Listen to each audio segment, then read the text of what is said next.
وزیر اعظم شہباز شریف نے زرعی شعبے میں اصلاحات اور پیداوار بڑھانے کے لیے جامع لاہ عمل طلب کر لیا ہے۔ وزیر اعظم کی زیر صدارت اجلاس میں زرعی شعبے کی کارکردگی، کسانوں کو درپیش مسائل اور فصلوں کی پیداوار پر بریفنگ دی گئی۔ شہباز شریف نے کہا کہ زراعت کی بہتری، ویلیو ایڈیشن اور برآمدات کا فروغ حکومت کی اولین ترجیح ہے۔ انہوں نے ہدایت دی ہے کہ جدید مشینری، معیاری بیج اور آسان قرضے یقینی بنانے کے لیے قلیل و طویل مدتی منصوبات تیار کیا جائے۔ وزیر اعظم نے کہا ہے کہ زرعی تحقیق کو پبلک پرائیویٹ پارٹنرشپ کے ذریعے فروغ دیا جائے گا اور بین الاقوامی ماہرین سے مدد لی جائے۔ اجلاس میں موسم کی شدت کے تناظر میں کلائمیٹ ریزسٹنس بیج اور جدید زرعی طریقوں کے فروغ پر بھی زور دیا گیا۔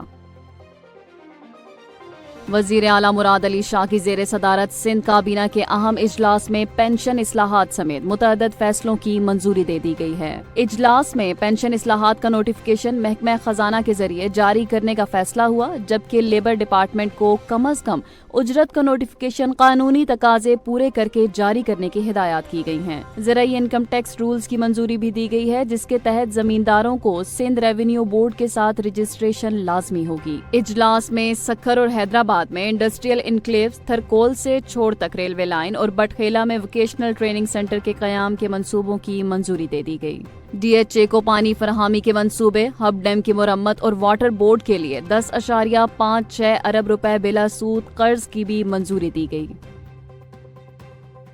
وفاقی وزیر داخلہ محسن نقوی نے ایف آئی اے کراچی زون کے دورے کے دوران حوالہ ہنڈی، جعلی ادویات، بیکاری مافیا اور نان کسٹم مصنوعات کے خلاف بھرپور کریک ڈاؤن کا حکم دے دیا ہے۔ انہوں نے کہا کہ حوالہ ہنڈی میں ملوث بڑے بڑے افراد کے خلاف بلا امتیاز کارروائی کی جائے اور کسی قسم کا دباؤ قبول نہ کیا جائے۔ محسن نقوی نے بیرون ملک بھجوائے گئے بیکاریوں اور ان کے ایجنڈوں کے خلاف بھی ایکشن لینے کی ہدایات کی ہیں۔ کہا ہے کہ بیکاری مافیا ملک کا امیج خراب کر رہا ہے۔ جعلی ادویات کے مکروہ دھندے میں ملوث افراد کے خلاف سخت ایکشن کا اعلان کرتے ہوئے کہا کہ ان کی اصل جگہ جیل ہے۔ نان کسٹم مصنوعات اور $5000 سے زائد رقم لے جانے والے مسافروں کے خلاف بھی سخت کارروائی کی ہدایت کی گئی ہے۔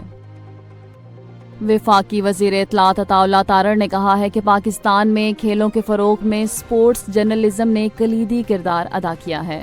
اسلام آباد میں سپورٹس صحافیوں کی تقریب سے خطاب کرتے ہوئے انہوں نے کہا کہ صحافیوں نے اپنی تحریروں اور کیمروں کے ذریعے نوجوان کھلاڑیوں کی حوصلہ افزائی کی اور کھیلوں کو قومی سطح پر اجاگر کیا۔ عطا اللہ تارڑ کا کہنا تھا کہ حکومت نہ صرف کھیلوں کے فروغ بلکہ سپورٹس صحافیوں کی مکمل معاونت بھی کرے گی۔ انہوں نے کہا کہ پاکستان میں سپورٹس جرنلزم نے مثبت روایات قائم کی ہیں اور جہاں بھی ضرورت ہوئی حکومت سپورٹس جرنلسٹ کے ساتھ کھڑی ہوگی۔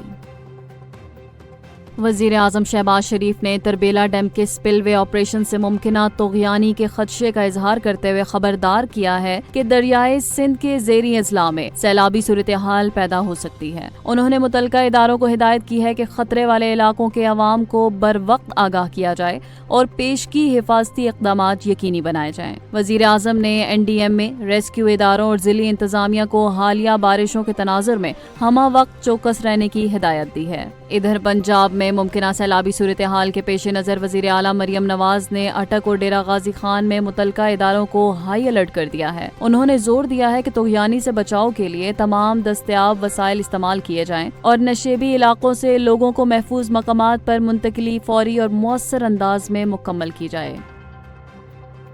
پاکستان اور افغانستان کی وزارت خارجہ کے درمیان ایڈیشنل سیکریٹری سطح کے مذاکرات کا پہلا دور اسلام آباد میں منعقد ہوا۔ یہ مذاکرات 19 اپریل 2025 کو نائب وزیر اعظم و وزیر خارجہ کے کابل دورے میں طے پانے والے فیصلوں کے تسلسل میں ہوئے۔ پاکستانی وفد کی قیادت ایڈیشنل سیکریٹری برائے افغانستان و مغربی ایشیا سفیر سید علی اسد گیلانی نے، جبکہ افغان وفد کی قیادت افغان وزارت خارجہ کے فرسٹ پولیٹیکل ڈویژن کے ڈائریکٹر جنرل مفتی نور احمد نور نے کی۔ مذاکرات میں تجارت و ٹرانزٹ، سیکیورٹی، علاقائی روابط اور افغان شہریوں کی واپسی جیسے اہم معاملات پر گفتگو کی گئی۔ دونوں فریقین نے دہشت گردی کو خطے کے امن و استحکام کے لیے بڑا خطرہ قرار دیا اور پاکستان نے افغانستان کی سرزمین سے پاکستان مخالف دہشت گرد گروہوں کے خلاف مؤثر کارروائی پر زور دیا۔ دونوں جانب سے افغان ٹرانزٹ ٹریڈ کو سہل بنانے کے لیے 10% پروسیسنگ فیس ختم کرنے، انشورنس گارنٹی، اسکیننگ و معائنے میں کمی اور ٹریک اینڈ ٹریس سسٹم جیسے اقدامات کا جائزہ لیا۔